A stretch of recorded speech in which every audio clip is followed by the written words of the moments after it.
ओम श्री गणेशाय नमो। श्रीमत्स्य महापुराणे चत्वारिंशदधिकशततमोऽध्याय। देवताओं और दानवों का भीषण संग्राम, नंदीक्षर द्वारा विद्युन्माली का वध, माय का पलायन तथा शंकर जी की त्रिपुर विजय।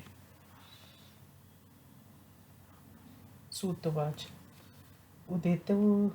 उदिते तु सहस्राशो वीरो भासा करेरवो नद्यदेव बलं कृत्सन् युगान् दिव्यसागरा सहस्नयनो देवस्तथा शक्रपुरन्दरा सवितदा सवरून् त्रिपुरं प्रययो हरा तेनानाविधिरूपाक्ष ब्रह्म थाति प्रमाथिना ययो सिंहर्वै घोररैवार दित्रनिनेदैरपि ततो वादितवादी तैत्र शचात पत्रैर्मर्हां द्रुमे बभूव तद्बलं दिव्यं वनं प्रस्मितं यथा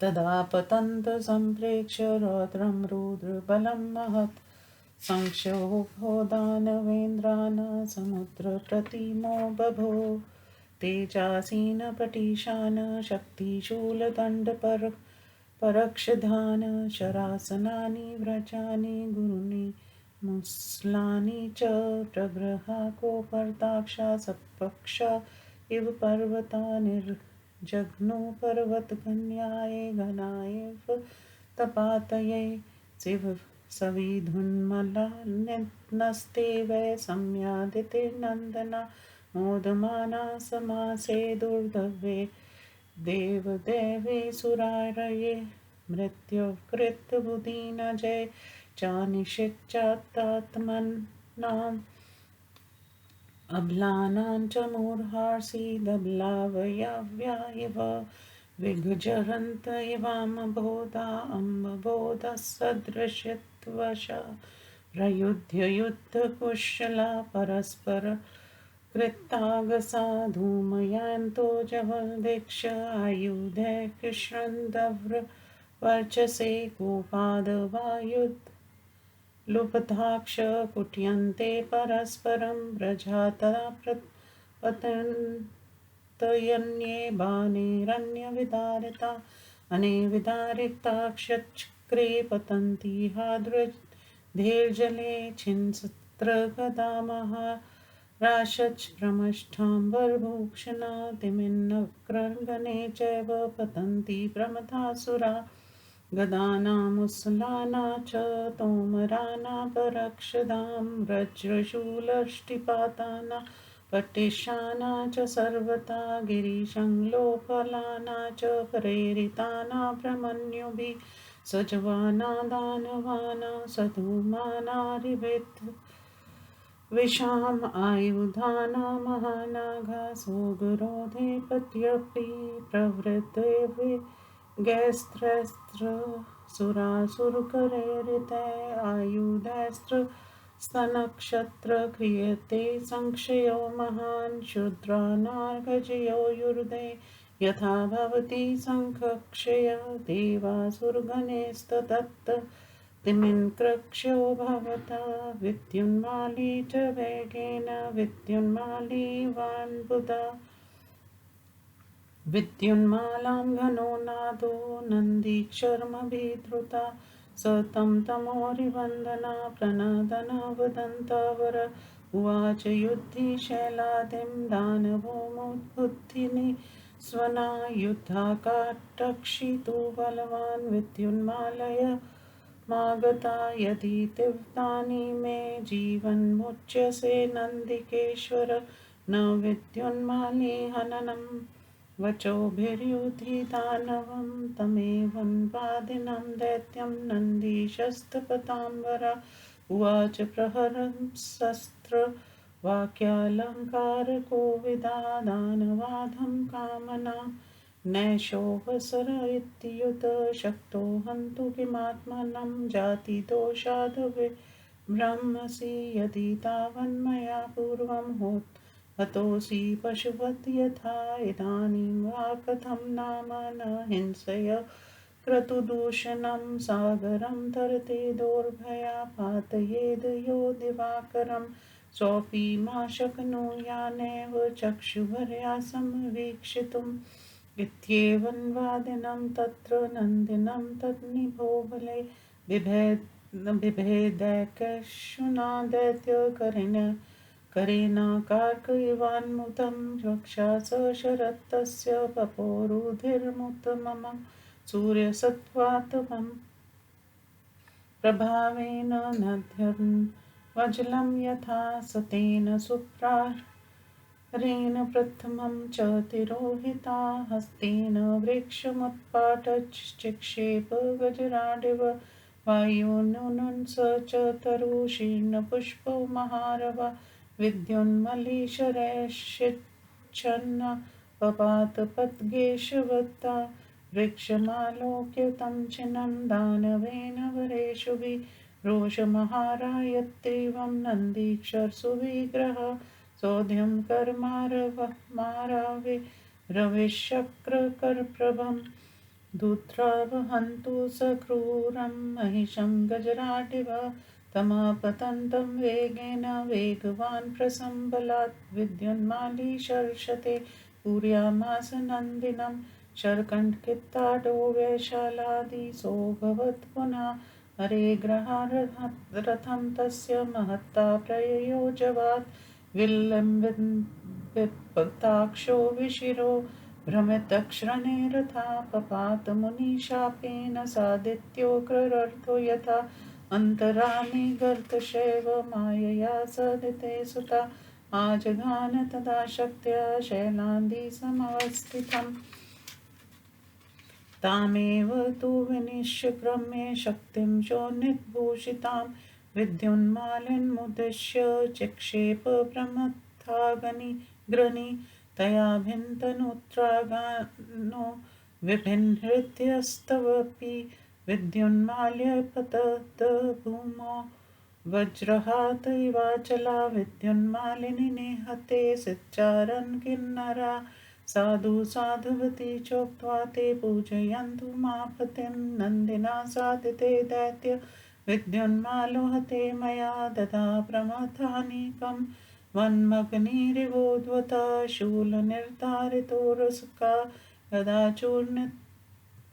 चूर्णितमस्कृतका इषुभिर्गाढविदाक्ष पतन्ति प्रमथार्णवे अथ व्रजधरो यमोऽथ स च नन्दी स च क्षन्मुखो गुहामयं सुरवीरसम्प्रवृतं विविधूशस्त्रगृहे हर्तार्य नागं तु नागाधिपते शताक्षं मयो विदार्येषु वरेन्दूर्णं यमं च विदाधिपतिं च विधितवाररासमताम्बुदत्वत् तथा शरे प्रमथगणेक्षदानवा दृढार्ताक्षोतमवेग विक्रमा भृशानुविदास्त्रिपुरं प्रवेशिता यथा सुरा चक्रधरेण संयुगे ततस्तु शङ्कानकभेरिमर्दला संसिंहनादादनुपुत्रभङ्गदा कपिर्दिस्सैन्य प्रभु समन्ततो निपाति यमनायुधि व्रजसन्निभा अथ दैत्यपुराभावे पुष्ययोगो बभूव चापि संयुक्तं तद्योगेन पुरुत्रयं ततो गानं तित्रा देवस्त्रिदेवतमयं हरा मुमोच त्रिपुरे तूर्णं त्रिनेत्रस्त्रिपथातिपा तेन मुक्तेन बाणेन बाणपुष्पसम्प्रभम् आकाशं सर्वं सङ्काशं कृतं सूर्येमरञ्जितं मुक्त्वा त्रिदेवतमयं त्रिपुरे त्रिदशशरं दिग्धर्माद्मेति चक्रन्द कष्टमिति ब्रुवन् वैधुर्यदेवतं दृष्टा शैलादिर्गव जवगदगति किमिदं तिवति प्रपच्छ शूलपाणिं महेश्वरं तथा शञ्चाकतिलकं कपर्दी परमार्थवत उवाच नन्दिनं भक्त स मयोऽद्य विनक्ष्यति अथ नन्दीक्षरसुत्तूर्णा मनो मारुतवद्बली शरे त्रिपुरमायाति त्रिपुरं परिवेश सा समयं प्रेक्ष्य गणपव प्राह काञ्चन सन्नभिविनाशस्त्रिपुरस्य सयास्य प्राप्तो मया सुदारुणा अनेनैव गृहेण त्वं वक्राम ब्रवीमम्यहं श्रुत्वा तन्न दिवचनं दृढभक्तो महेश्वरे तेनैव गृहमुखेन त्रिपुराद पस्परुतता सोऽपीषु पत्रपुटवद दग्ध्वा तन्गरयत्यरं विदित्रिधाय विहुताशच्च सोमो नारायणस्तथा शर्तेज परितानि पुराणि द्विजपुङ्गवा दुष्पुत्र दोषादहान्ते कुलान् युद्धर्व यथा तथा मेरु कैलासकल्लपानि मन्दराग्रनिभानि च सक्पाट गवाक्षानि बलिभिः शोभितानि च सप्रासदानि रम्यानि कूटागारोत्कटानि च सजलानि समाख्यानि सावलोकनकानि च बध्वज पताकानि सर्वनरोप्यमायानि च गृहाणि तस्मिन् स्त्रिपुरे दानवानामुपद्रवे दहान्ते दहनवानि दहनेन सहस्रश प्रासादाग्रेषु रमयेषु वनेषु पवनेषु च वातायन् गताश्यान्या शाकास्य तलेषु च रमणेरुगूढाक्षरमन्तयो रमणे सह दहान्ते दानवेन्द्राणा मगिननाः पिता स्त्रिया काचिन्तिप्रियं प्ररित्यज्य अशक्ता गन्तु मन्यता पुरा प्रियस्य पञ्चत्वं गता निग्वन्दने क्षरम्य उवाच शतपत्राक्षी शास्त्राक्षीव कृताञ्जलि हव्यवाहन भार्याहं पर्यस्य परतापना धर्मसाक्षी त्रिलोकस्य नामास प्रोष्टिमिहारसि शायितं च मया देव शिव्या च शिवप्रभा शरेण प्रेहि मुक्त्वेदं ग्रहं च दयितं हि मे एका पुत्रमुपापादाय बालकं दानवाङ्गना हुताशन् समीपस्था इत्युवाच हुताशनं बाल्योऽयं दुःखलब्धुक्ष मया पावकपुत्रका नारहस्येन पादातुं दयितं षण्मुखप्रिये काशित्प्रियान् परित्यज्य पीडिता दानवाङ्गना निपतन्त्रयन्वर्जले शिशानमानविभूषणा तातपुत्रेति मातेति मातुलेति च वेहुलं चक्रन्दु स्त्रीपुरे नार्यपावक ज्वालवेपिता तथा यदहति शैलागिना साम्बुजं जलजाकरं तथा स्त्रीवक्त्रपद्यानि चादहत्पुरे नला तुषाराशि कमलाकारना यथा दहत्यम्बुजकानि शीते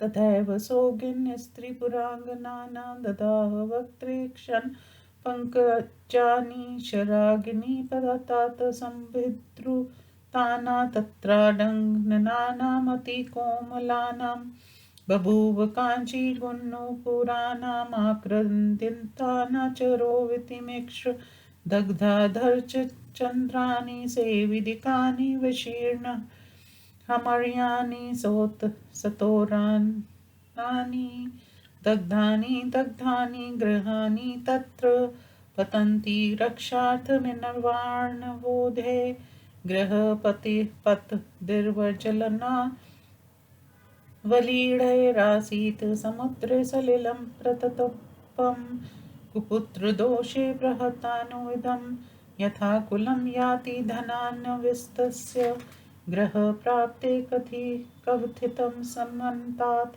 तदार्णवेतोयमुदीर्णवेगं वित्रास्यामासतमितिमेन्न सन्क्राम स्त्रीमङ्गलां सत्त्वथितान्तास्थानयान् सगोपुरो मन्दरपादकल्पा प्रकारवर्य स्त्रिपुरे च सोत् तैरेव सार्धभवने पपात शब्दं महान्तं जनयन् समुद्रे सहस्रशृङ्गे भर्वने नैर्यदासीत् सहस्रशृङ्ग स इवाचलेशनामावशेष त्रिपुरं प्रत्यज्य हुताशनाहार बलिपरयुक्तमा प्रदाहमानेन पुरेण तेन जगतस पातालद्वयं प्रताप्तं दुःखं महत्प्राप्य जलावमगनं हित्वा महानसोद्वरो मयस्य तद्देवशो वचा श्रुत्वा इन्द्रो वज्रधरस्तदा शशाप तद्गृहं चापि मस्यासु दिने तिनन्दनास्येवं प्रतिष्ठं च भयेन च संविरक्तं भविष्यति मया गृहं नित्यमेव यथा नला यस्य यस्य तु देशस्य भविष्यति पराभवा दक्षन्ति त्रिपुरं खडं ते ततेन्द्रम् नाशगा जना तदेतदत्यापि ग्रहं मयस्यामस्य वर्जितं ऋषुषु भगवन् स मयो येन ग्रहेण प्रप्लायिता तस्य नो गतिमाखायायिमस्य चंसोदवा सूतवाच दृश्यते यत्र दूरस्त्रमयास्तपदं देवद्विष्टतु मयक्षात स तदाखिनमानसा तत्यक्ष यत्युतो नर्यलोके विस्तरणार्थं स चकार सा तत्रापि देवता सन्ति आपतयर्मासुरोत्तमा तत्राशक्तं ततो गन्तु तं चैकं पुरमुत्तमम् शिवासृष्टं ग्रहं प्रादानमया एव गृहात् विरराम सहस्राक्ष पूज्यमास चेक्षरं पूज्यमानं च भूतेशं सर्वे तुष्टुरीक्षरं सम्पूज्यमानं त्रिदशे समीक्ष गणे गणशाधिपतिं तु मुख्यं हर्षाद्वल्लगुर्जहस्युक्षदेवा जगन्मुर्णन् नर्दुस्तु विक्षतहस्ता पितामहं वन्द्य ततो महेशं प्रग्रहां चापं प्रविसृज्य भूतान् रथा च सम्पत्य हरे शुद्धगदं क्षिप्तं पुरं तनं करालय च य इमं रुद्रविजयं पठते विद्यावहं विजयं तस्य कृत्येषु ददाति विश्वध्वजा पितृणा वापि श्राद्धेषु य इमं श्रावयिष्यति अनन्तं तस्य पुण्यं स्यात् सर्वयज्ञफलप्रदम् इदं स्वस्त्ययनं पुण्यमिदं पुंस्वनं महत् इदं श्रुत्वा पठित्वा च यान्ति रुद्रसलोकतामिति। श्रीमद् महापुराणे त्रिपुरापाख्याने त्रिपुरदाहो नाम चत्वारिंशदधिकशततमोऽध्यायः। हिंदी अनुवाद सूजी कहते हैं, ऋषियों प्रकाश बिखरने वाले सहस्त्रांशुमाली सूर्य के मेरुगिरी पर उदित होते ही सारी की सारी देव सेना प्रलयकालीन सागर की तरह उच्च स्वर से गर्जना करने लगी। तब भगवान शंकर सहस्त्रनेत्रधारी पुरंदर इंद्र कुबेर और वरुण को साथ लेकर त्रिपुर की ओर प्रस्थित हुए। उनके पीछे विभिन्न रूपधारी शत्रु विनाशक प्रमथगण भीषण संहार करते और बाजा बजाते हुए चले। उस समय बजते हुए बाजों और शत्रुओं और विशाल वृक्षों से युक्त होने के कारण वह देवसेना ऐसी लग रही थी मानो चलता फिरता वन हो।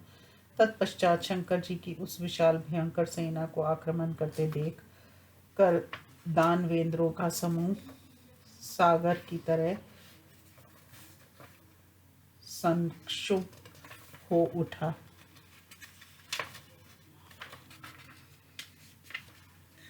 फिर तो पंखधारी पर्वतों की भांति विशाल काय दानवों के नेत्र क्रोध से लाल हो गए। वे खड्ग पटिश पटे शक्तिशूल दंड कुठार धनुष व्रज तथा बड़े बड़े मूसलों को लेकर एक साथ ही इंद्र पर इस प्रकार प्रहार करने लगे जैसे ग्रीष्म ऋतु के बीत जाने पर बादल जल की वृष्टि करते हैं। इस प्रकार मय सहित देव शत्रु दैत्यगण विद्युन्माली के साथ होकर प्रसन्नतापूर्वक देवेश्वरों से टक्कर लेने लगे। उनके मन में विजय की आशा तो थी ही नहीं, अंत वे मरने पर उतारू हो गए थे। उन बलहीनों की सेना स्त्रियों की अवयवों की तरह दुर्बल थी। मेघ की सी कांति वाले युद्ध कुशल दैत्य परस्पर एक दूसरे पर प्रहार करते हुए लड़ रहे थे। और मेघ के समान गरज रहे थे। युद्ध लोभी सैनिक प्रज्वलित अग्नि एवं चंद्रमा के समान तेजस्वी अस्त्रों द्वारा क्रोधपूर्वक परस्पर एक दूसरे को मारपीट कूट रहे थे। कुछ लोग व्रज से घायल होकर, कुछ लोग बाणों से विदीर्ण होकर और कुछ लोग चक्रों से छिन्न भिन्न होकर समुद्र के जल में गिर रहे थे। दैत्यों के मार से जिनकी मालाओं के सूत्र और हार टूट गए थे तथा जिनके वस्त्र और आभूषण नष्ट भ्रष्ट हो गए थे, वे देवता और गणेश्वर समुद्र में मगरमच्छों एवं नाकों के मध्य में गिर रहे थे। धूम युक्त सूर्य की सी कांति वाले वेगशाली दानवों द्वारा क्रोधपूर्वक चलाए गए गदा, मुसल, तोमर, कुठार, व्रज, शूल, रिष्टि, पटिश, पर्वत शिखर और शिलाखंड आदि आयुधों का महान समूह सागर में गिर रहा था। देवताओं और असुरों के हाथों से वेगपूर्वक चलाए गए आयुधों से नक्षत्रगण भी त्रस्त हो रहे थे और महान संहार हो रहा था। जैसे दो हाथियों के लड़ते समय क्षुद्र जीवों का विनाश हो जाता है, उसी तरह देवताओं और असुरों के संग्राम से मगरमच्छ और नाकों का संहार होने लगा। तत्पश्चात विद्युत समूह से युक्त मेघ की तरह कांतिमान विद्युन्मालिन ने बिजली से युक्त बादल की तरह गरजते हुए नंदीक्षर पर वेगपूर्वक धावा किया। उस समय वक्ताओं में श्रेष्ठ दानव विद्युन्माली बादल की तरह गरजता हुआ युद्ध स्थल में सूर्य के समान तेजस्वी मुख वाले नंदीक्षर से बोला, नंदीकेश्वर, मैं बलवान विद्युन्माली हूँ और युद्ध करने की इच्छा से तुम्हारे सम्मुख खड़ा हूँ। अब तुम्हारा मेरे हाथों से जीवित बच पाना असंभव है। युद्ध स्थल में वचनों द्वारा दानव विद्युन्माली का हनन नहीं किया जा सकता। तब वाक्य के अलंकारों के ज्ञाता एवं श्रेष्ठ तेजस्वी नंदीक्षर ऐसा कहने वाले दैत्य विद्युन्माली पर प्रहार करते हुए कहा, दानवाधम, तुम लोग इस समय कामासक्त ही हो, जिसका ये अवसर नहीं है। तुम मुझे मारने में समर्थ हो तो उसे कर दिखाओ, किंतु जाति दोष के कारण तुम अपने प्रति ऐसी डींग क्यों मार रहे हो? यदि इससे भी पहले मैंने तुम्हें पशु की तरह बहुत मारा है, तो इस समय तुम यज्ञ विध्वंसी का हनन कैसे नहीं करूंगा? तुम समझ लो, जो हाथों से सागर को तैरने की तथा सूर्य को आकाश से गिरा देने की शक्ति रखता हो, वह भी मेरी ओर आंख उठाकर नहीं देखता। तब नंदीक्षर के समान ही बलशाली विद्युन्माली ने इस प्रकार कहते हुए नंदीक्षर को एक बाण से वैसे ही बीन दिया जैसे सूर्य अपनी किरण से बादल का भेदन करते हैं। वह बाण नंदीक्षर के वक्ष स्थल पर जा लगा और उनका शुद्ध रक्त इस प्रकार पीने लगा जैसे सूर्य अपने प्रभाव से नदी और समुद्र के जल को पीते हैं। उस प्रथम प्रहार से अत्यंत क्रुद्ध हुए नंदीक्षर ने अपने हाथ से एक वृक्ष उठाकर गजराज की भांति विद्युन्माली के ऊपर फेंका। वायु से प्रेरित हुआ वह वृक्ष घोर शब्द करता और पुष्पों को बिखेरता हुआ आगे बढ़ा, किंतु विद्युन्माली के बाणों से छिन्न भिन्न होकर एक बड़े पक्षी की तरह भूतल पर बिखर गया। विद्युन्माली द्वारा श्रेष्ठ बाणों के प्रहार से उस वृक्ष को छिन्न भिन्न हुआ देखकर महाबाली नंदीक्षर अत्यंत क्रुद्ध हो उठे। फिर तो वह सूर्य और इंद्र के हाथ के समान प्रभावशाली अपने हाथ को उठाकर संहार करते हुए उस क्रूर राक्षस का वध करने के लिए इस प्रकार झपटे जैसे गजराज भैंस पर टूट पड़ता है। नंदीक्षर को वेगपूर्वक आक्रमण करते देखकर वेगशाली विद्युन्माली ने बलपूर्वक नंदीक्षर के शरीर को सैकड़ों बाणों से व्याप्त कर दिया। उस समय नंदीक्षर का शरीर बाण रूपी कांटों से भरा हुआ दिखाई पड़ने लगा। तब उन्होंने अपने शत्रु विद्युन्माली के रथ को पकड़कर बड़े वेग से दूर फेंक दिया। उस समय उस रथ के घोड़े उसमें लटके हुए थे और उसका अग्रभाग टूट गया था। तथा वह चक्कर काटता हुआ रणभूमि में उसी प्रकार गिर पड़ा जैसे मुनि के शाप से सूर्य सहित सूर्य का रथ गिर पड़ता है। तब दिति पुत्र विद्युन्माली माया के बल से अपने को सुरक्षित रखकर रथ के भीतर से निकल पड़ा और उसने सामने खड़े हुए नंदीक्षर पर शक्ति से प्रहार किया। प्रमथ गणों के नायक नंदीक्षर ने रथ के लत से लथपथ हुई उस शक्ति को हाथ में लेकर विद्युन्माली को लक्ष्य करके फेंक दिया। फिर तो उस शक्ति ने विद्युन्माली के कवच को फाड़कर उसके हृदय को भी विदीर्ण कर दिया, जिससे वह व्रज से मारे गए पर्वत की तरह धराशायी हो गया। इस प्रकार विद्युन्माली के मारे जाने पर सिद्धचारण और किन्नरों के समूह ठीक है ऐसा कहते हुए शंकर जी की पूजा करने लगे। इधर नंदीश्वर दैत्य विद्युन्माली के मारे जाने पर मैंने प्रमथों की सेना उसी प्रकार जलाना आरंभ किया जैसे उद्दीप्तवागिन वन को जला डालती है। उस समय शूल के आघात से जिनके वक्ष तल फट गए थे वे एवं गद के प्रहार से मस्तक चूर्ण हो गए थे और जो बाणों के मार से अत्यंत घायल हो गए थे, ऐसे प्रमथगण समुद्र में गिर रहे थे। तदंतर शत्रुओं के विनाशक व्रजधारी इंद्र, यमराज, कुबेर, नंदीक्षर तथा 6 मुख वाले स्वामी कार्तिकेय सभी असुर वीरों से घिरे हुए मय को श्रेष्ठ अस्त्रों द्वारा बीनने लगे। उस समय मय ने शीघ्र ही एक श्रेष्ठ बाण से गजारूढ़ 100 नेत्रों वाले इंद्र को तथा ऐरावत नाग को विदीन कर यमराज और कुबेर को भी बीन दिया। फिर वह घुमड़ते हुए बादल की तरह गरजने लगा। इधर प्रमथ गानों द्वारा छोड़े गए बाणों से उत्तम वेग एवं पराक्रमशाली दानव बुरी तरह घायल हो रहे थे। वे अत्यंत घायल होने के कारण भागकर त्रिपुर में उसी प्रकार घुस रहे थे जैसे युद्ध स्थल में चक्रपाणी विष्णु के प्रहार से असुर। तत्पश्चात रणभूमि में शंकर जी की सेना में चारों ओर शंख, ढोल, भेरी और मृदंग बज उठे। वीरों का सिंहाद व्रज की गड़गड़ाहट की भांति गूंज उठा, जो दानवों की प्रजाएं को सूचित कर रहा था। इस समय उस दैत्यपुर का विनाशक पुष्य योग आ गया। उस योग के प्रभाव से तीनों पर संयुक्त हो गए। तब त्रैलोक्याधिपति त्रिनेत्रधारी भगवान शंकर ने शीघ्र ही अपने त्रिदेवमय बाण को 3 भाग में विभक्त कर त्रिपुर पर छोड़ दिया। उस छूटे हुए बाण ने तीनों देवताओं के अंश से 3 प्रकार के प्रभास से युक्त होकर बाण वृक्ष के पुष्प के समान नीले आकाश को स्वर्ण सदृश प्रभाशाली और सूर्य की किरणों से उद्दीप्त कर दिया। देवेश्वर शंभु त्रिपुर त्रिदेवमय बाण छोड़कर मुझे धिक्कार है, हाय बड़े कष्ट की बात हो गई। यूं कहते हुए चला उठे। इस प्रकार शंकर जी को व्याकुल देखकर गजराज की चाल से चलने वाले नंदीक्षर शूलपानी महेश्वर के निकट पहुंचकर पूछने लगे कि ये क्या बात है। तब तक चंद्रशेखर जटाजूटधारी भगवान शंकर ने अत्यंत दुखी होकर नंदीक्षर से कहा, आज मेरा वह भक्तमय भी नष्ट हो जाएगा। ये सुनकर मन और वायु के समान वेगशाली महाबली नंदीक्षर तुरंत उस बाण के त्रिपुर में पहुंचने के पूर्व ही वहां जा पहुंचे। वहां स्वर्ण सरीखे कांतिमान गणेश्वर नंदी ने मय के निकट जाकर कहा, मय इस त्रिपुर का अत्यंत भयंकर विनाश आ पहुंचा, इसलिए मैं तुम्हें बतला रहा हूँ। तुम अपने इस ग्रह के साथ इससे बाहर निकल जाओ। तब महेश्वर के प्रति दृढ़ भक्ति रखने वाले मय नंदीक्षर के उस वचन को सुनकर अपने उस मुख्य ग्रह के साथ त्रिपुर से निकलकर भाग गया। तदंतर वह बाण अग्नि, सोम और नारायण के रूप से 3 भागों में विभक्त होकर उन तीनों नगरों को पत्ते के दाने की तरह जलाकर भस्म कर दिया। द्विजवरों वे तीनों पुर बाण के तेज से उसी प्रकार जलकर नष्ट हो रहे थे जैसे कुपुत्र के दोष से आगे की पीढ़ियां नष्ट हो जाती हैं। तो उस त्रिपुर में ऐसे ग्रह बनने थे जो सुमेरु, कैलाश और मंदराचल के अग्रभाग की तरह दिख रहे थे, जिनमें बड़े बड़े किन्बाड़ और झरोके लगे हुए थे तथा छज्जाओं की विचित्र छटा दिख रही थी, जो सुंदर महलों, उत्कृष्ट कूटागारों, ऊपरी छत के कमरों, जल रखने की वेदिकाओं और खिड़कियों से सुशोभित थे, जिनके ऊपर सुवर्ण एवं चांदी के बने हुए डंडों में बंधे हुए ध्वज और पताकाएं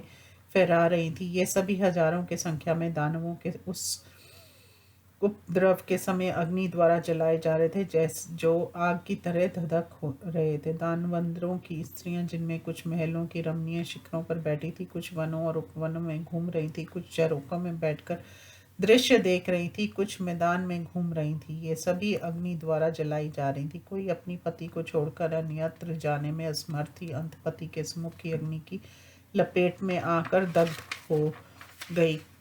कोई कमले यानी नारी आंखों में आंसू भरे हुए हाथ जोड़कर कह रही थी, हव्यवाहन मैं दूसरे की पत्नी हूँ, परतापन आप त्रिलोक के धर्म के साक्षी हैं, अंत ये मेरा स्पर्श करना आपके लिए उचित नहीं है। कोई कह रही थी, शिव के समान कांतिमान अग्निदेव मुझ पतिव्रता ने इस घर में अपने पति को सुला रखा है, अंत इसे छोड़कर आप दूसरी ओर से चले जाइए, क्योंकि ये ग्रह मुझे परम प्रिय है। एक दानव पत्नी अपने शिशु पुत्र को गोद में लेकर अग्नि के समीप गई और अग्नि से कहने लगी, स्वामी कार्तिक के प्रेमी पावक, मुझे ये शिशु पुत्र बड़े दुख से प्राप्त हुआ है, अंत इसे ले लेना आपके लिए उचित नहीं है, ये मुझे परम प्रिय है। कुछ पीड़ित हुई दानव पत्नियां अपनी पत्नियों को छोड़कर समुद्र के जल में कूद रही थी। उस समय उनके आभूषणों से शब्द हो रहा था। त्रिपुर में आग की लपट से भय से कांपती हुई नारियां हा तात, हा पुत्र, हा माता, हा मामा कहकर विहलता पूर्वक करुण क्रंदन कर रही थी, जैसे पर्वताग्नि दावाग्नि कमलों सहित सरोवर को जला देती हैं, उसी प्रकार अग्निदेव त्रिपुर में स्त्रियों के मुख रूपी कमलों को जला रहे थे। जिस प्रकार शीतकाल में तुषार राशि कमलों से भरे हुए सरोवरों के कमलों को नष्ट कर देती हैं, उसी तरह अग्निदेव त्रिपुर निवासिनी नारियों के मुख और नेत्र रूप कमलों को जला रहे थे। त्रिपुर में बानाग्नि के गिरने से भयभीत होकर भागती हुई अत्यंत कोमलांगनी सुंदरियों की करधानी की लड़ियां और पायजेबों का शब्द आक्रंदन के शब्दों से मिलकर अत्यंत भयंकर लग रहा था, जिनमें अर्ध चंद्र से सुशोभित वेदिकाएं जल रही थी तथा तोरण सहित अट्टालिकाएं जलकर छिन्न हो गई थी। ऐसे ग्रह जलते जलते समुद्र में इस प्रकार गिर रहे थे मानो वे रक्षा के लिए में कूद रहे हों। अग्नि की लपटों से झुलसे हुए ग्रहों के समुद्र में गिरने से उनका जल ऐसा संतप्त हो उठा था जैसे संपत्तिशाली व्यक्ति का कुल कुपुत्र के दोष से नष्ट भ्रष्ट हो जाता है। उस समय समुद्र में चारों ओर गिरते हुए ग्रहों की उष्णता से खौलते हुए जल में तूफान आ गया, जिससे मगरमच्छ, नाग, तिमिंगल तथा अन्य जल जंतु संतप्त होकर भयभीत हो उठे। उस समय त्रिपुर में लगा हुआ मंदराचल के समान ऊंचा परकोटा फाटक सहित उन गिरते हुए भवनों के साथ ही साथ महान शब्द करता हुआ समुद्र में जा गिरा। जो त्रिपुर थोड़ी देर पहले सहस्त्रों ऊंचे ऊंचे भवनों से युक्त होने के कारण सहस्त्र शिखर वाले पर्वत की भांति शोभा पा रहा था, वह अग्नि के आहार और बलि के रूप में प्रयुक्त होकर नाम मात्र अवशेष रह गया। जलते हुए उस त्रिपुर के ताप से पाताल और स्वर्ग लोक सहित सारा जगत संतप्त हो उठा।